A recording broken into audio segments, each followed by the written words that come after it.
is the Bahamas Tonight, the Northern Edition. Good evening, all. I'm Shoshana Roll. As always, it is so great to have you with us. Well, this is a majority rule holiday. January 10, 1967 is viewed as a singular event in Bahamian history that ushered in many opportunities for Bahamians politically, economically, and socially. Residents of Grand Bahama showed their appreciation for this important day in Bahamian history by turning out for the Majority Rule Parade downtown Freeport. Italia Hall was there.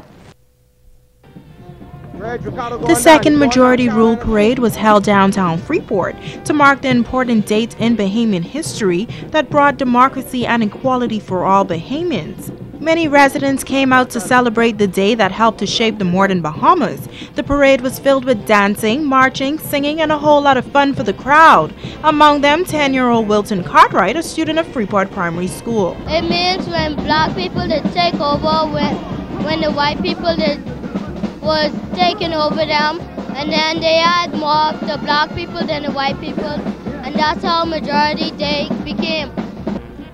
Minister for Grand Bahama Michael Darville says he is pleased that citizens turned out in full force, and he calls it an educational experience for all. Majority Rule is a significant part of our history, and like Celindan said, the two most important things as far as he was concerned in his last speech to the House of Assembly was basically Majority Rule and independence.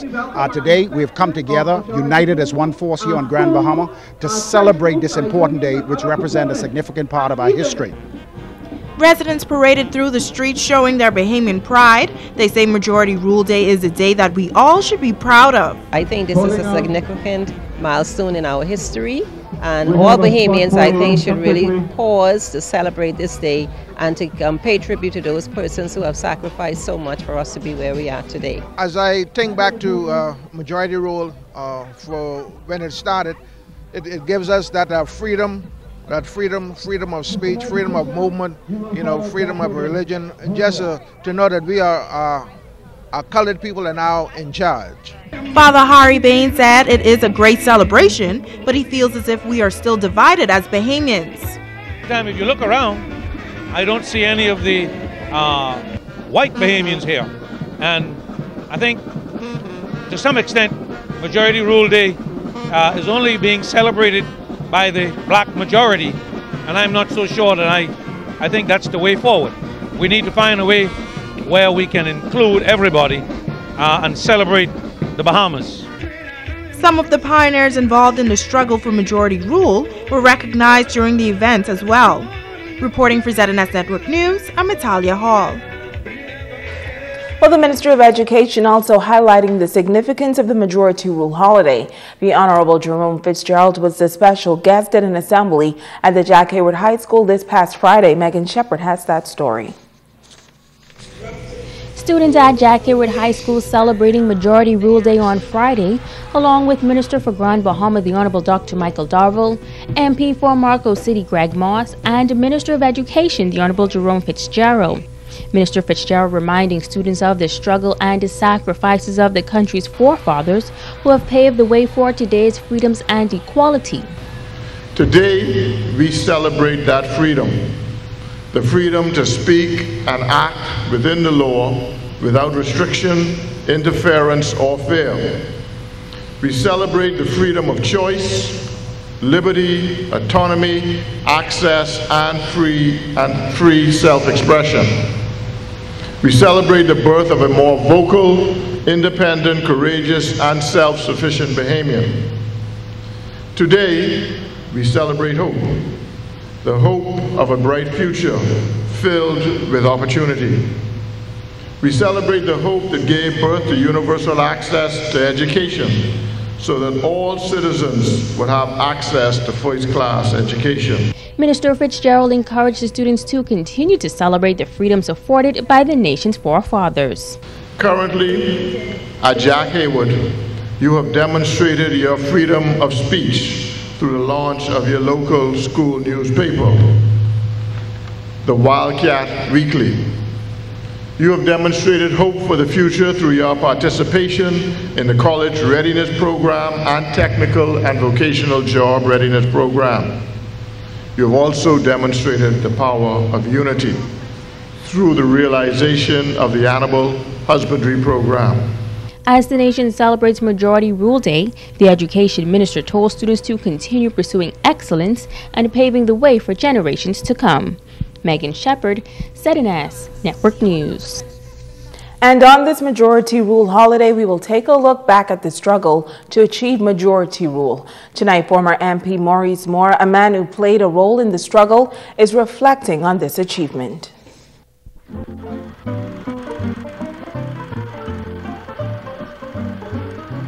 Grandma, Pa, and me, we came on the slope John B. The social change that we enjoy in the Bahamas today began right here, because what it did, it brought to light, because of the Hawksbill Creek Agreement, where we were faced with international persons who didn't care about your culture or your social surroundings. They were interested in that bottom line, making money. So this part of the Bahamas had the most forceful effort by non-Bahamians to control it, and the Hawksbill Creek Agreement made it legal for them.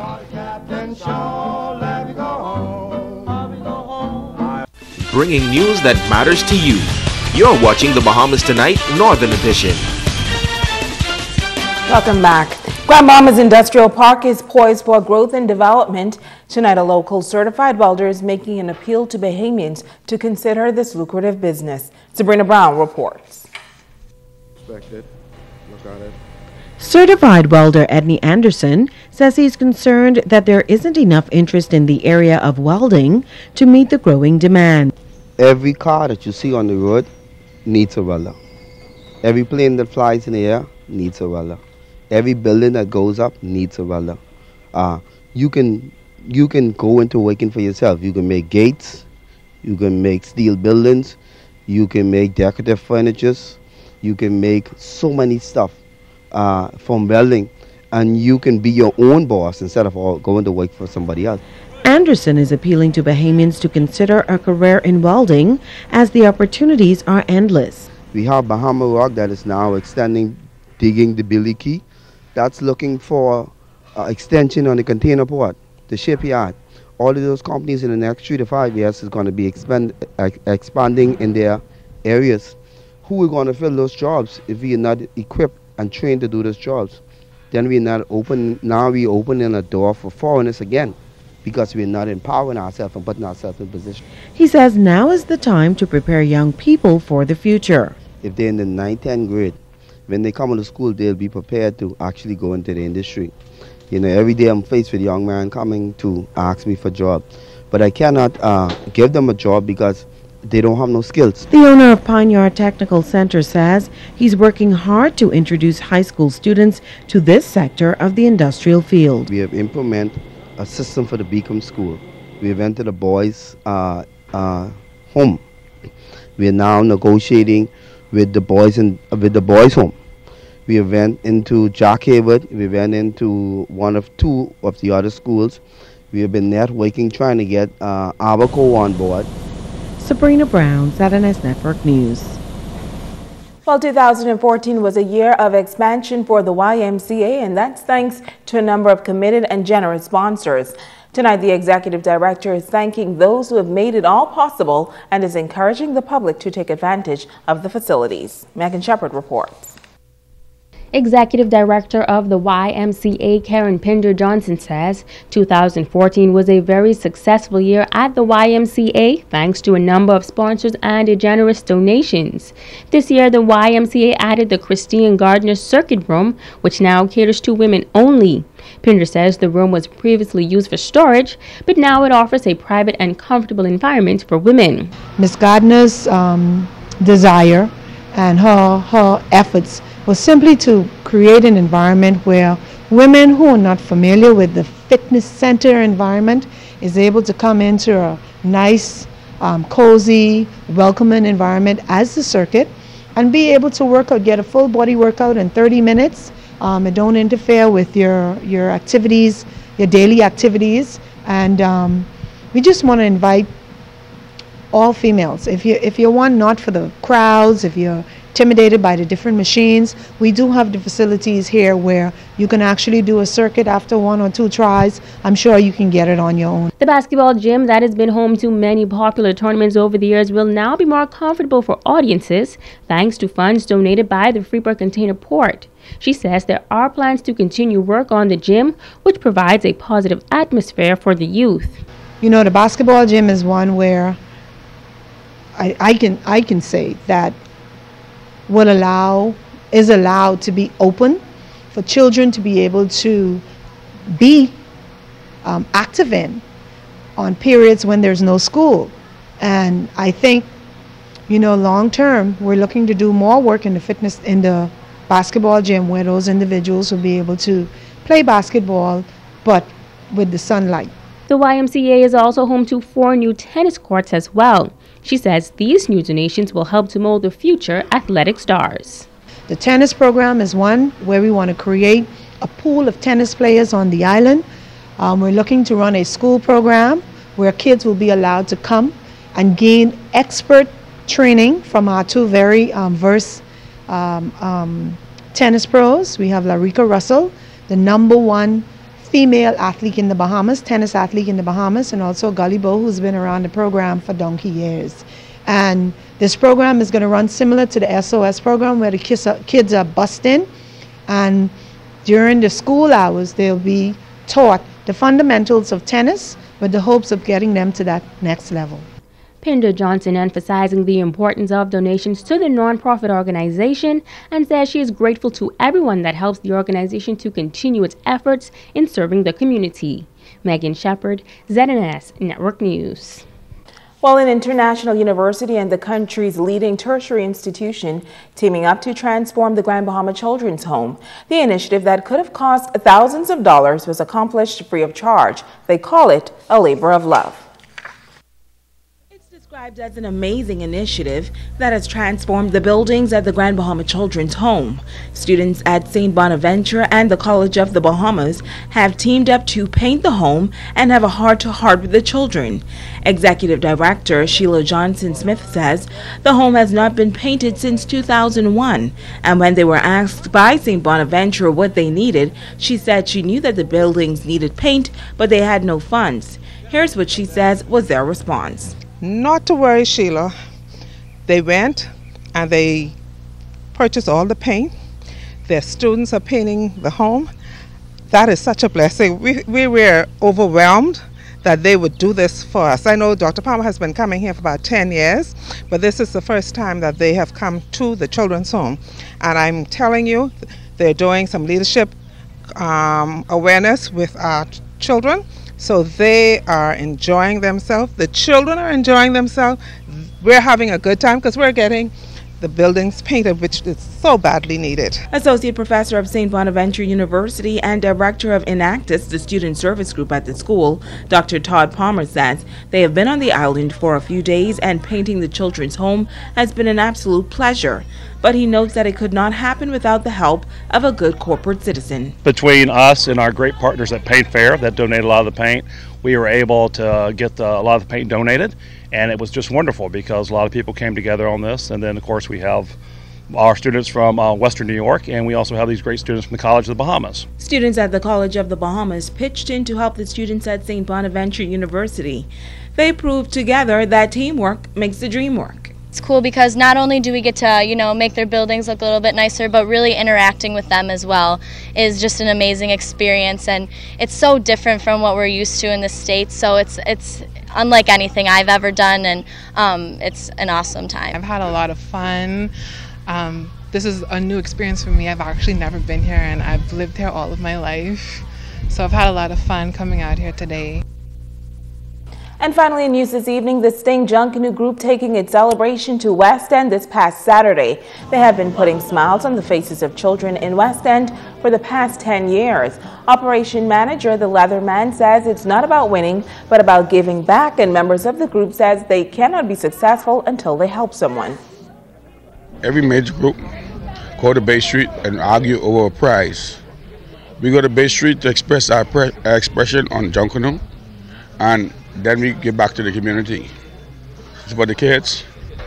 We do it in Nassau, we do it in Freeport. In Nassau, we host all of the homes. In January, this month, we'll be hosting all of the homes. We don't ask so much, but we give a lot. And you know, it's amazing that it comes to this juncture whereby everyone else always taking, but no one is giving.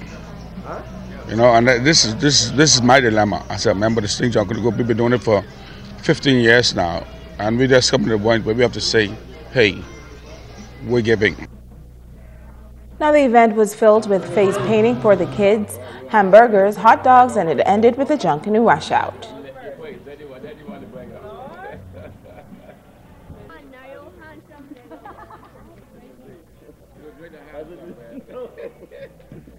We decided that we'll just do something for the kids, you know, because in Nassau we have a 14-year program running where we do a party for the special kids in Nassau, so we just thought it appropriate to do something in, you know, in West End. We'd like to thank Liz Grant and you know, Tom Foley. They are 2 point persons in Freeport, and they keep us going, and they do basically all the legwork. We just basically come down and support, you know, and we just like to thanks to them and thanks to all the folks West End for making this possible. Stay with us. Ricardo Liborn has a check on sports when we return.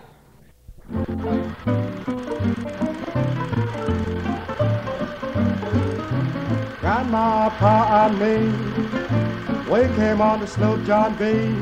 We flew nights to Nassau just to hold Sir Clifford Dow in hand, because whenever we needed his hand.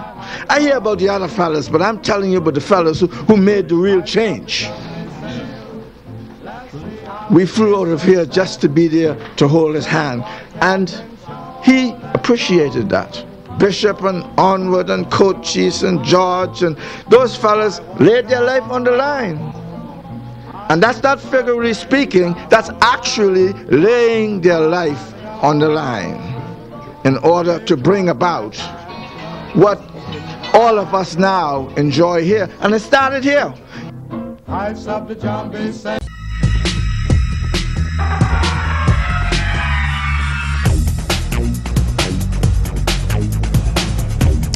Hey everybody, it's Sports Time. I'm Ricardo Liborn, and this one goes out to Victoria Marshall over there at Beacon School. Way to go. I don't know why she on Lawanda. Anyhow, here we go. The Grand Bahama Basketball Association, folks, as you do know, opened its 2015 season. It was Friday night at the St. George's Gymnasium, so let's go to the rack. The Tiger Predators and the Stat All-Stars started the ball bouncing on opening night, and what a night for the Division II players. Stat All-Ball, watch the crisp passing and the deuce to go with it. Predators are a physical team. The shot is off, but watch the hustle and the paint, the basket, and a 27-24 lead at the break. The second half was smart basketball. Stat All was able to cash in big time, but here comes the Predators on the fast break and the finish to boot. Coach Williams knows he's got the momentum. Coach Philippe needed a complete effort from his young ball club. Stat All is a young Sunland Stingers team, and these guys can play basketball. Turnovers will determine this one. Stat All committed too many, especially on this possession. The officials talking it over, and just a few ticks on the clock. Predators basketball and attacking. He's hacked in the act. Alex Hanna with 11 points in the outing. Stat All would not back off and kept taking the action to the Predators. Devano Bethel and Ahmad Wilson both with 11. 44-43 Predators now, up 1 in the game. Stat All looking to stay alive, and again the turnovers proved to be costly. 46-43 Predators with the 1-0 start. The team that we play was a very, very tall team. They're a high school team, and I commend the coach, and they play a great game. However, I believe at the end of the day, the experience pull it out, and we expect to have a very, very great season. I have an A team, a B team, and a ladies team. We're short-handed, first of all, but nevertheless, we played the game. We played to win. I think it was a first start for us. We haven't played in about 3 weeks since we have came back from the Christmas break. So we're looking forward. The guys stepping up mentally, physically, and just enhancing their games, working on their individual skills as basketball players, leading up to Hugh Campbell basketball tournament. The Grand Bahama Shipyard Cruisers and the Port Predators following Division I feature. The Predators came to play, and it was evident in the early going. Perimeter game was evident, soft touch, Reggie Carey and Wellington Longley making it happen. The Cruisers' Anton Thompson showing that he's got the range and a 17-point game. Here's an example of good passing by the Predators. You call this one Hoops 101. The GB Shipyard Cruisers took what the defense gave Anton to Erwin Lewis for 2 of his 13. The Predators kept fighting. Bowman Mullins' 18-point game, a prime example. The Shipyard Cruisers took this one 73-67. Marco Cooper added 11 to the total. And President of Grand Ball Basketball Association Rodney Crippy Wilson was elated with the start of the season, folks, and you can expect a competitive basketball season. As you can see, a lot of young men playing in the gym, so we're looking forward to some good competition. There's a lot of rivalries that is brewing up, and we're looking for a good season. So hopefully the public can come out and enjoy some good basketball on Monday, Wednesdays, and Friday. I just enjoyed this gym. To play on Wednesday, the Cobras will take on Reach Up Ministries and the Arawak Stars. That's a new team out of Igmar Rock. Is going to take on Men of Honor. That's your quick look at sports on your holiday.